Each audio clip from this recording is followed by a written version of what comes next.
19 જાન્યુઆરીના રોજ જામનગર તાલુકાના બેરાજા જગા રોડ ઉપર ₹99.54 લાખના ખર્ચે નવનિર્મિત 7 મીટરના 4 ગાળા તથા 7 મીટરના 1 ગાળાના માઇનોર બ્રિજનું રાજ્યના કૃષિ, પશુપાલન, ગૌસંવર્ધન, મત્સ્યોદ્યોગ, ગ્રામ વિકાસ અને ગ્રામ ગૃહ નિર્માણ વિભાગના મંત્રી શ્રી રાઘવજીભાઈ પટેલે લોકાર્પણ કર્યું હતું.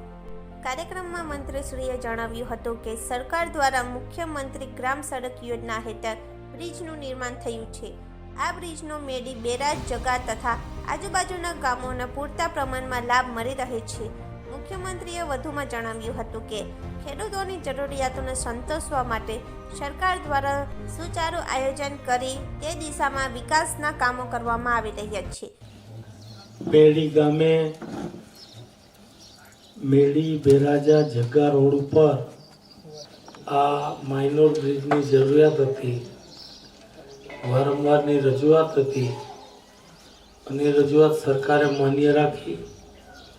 7 મીટરની પહોળાઈવાળા 4 ગાળાનો આ 1 કરોડ રૂપિયાના ખર્ચે આ બ્રિજ મંજૂર થયો, એનું ખાતમુહૂર્ત થયું અને લોકાર્પણ પણ આજ થઈ ગયું છે.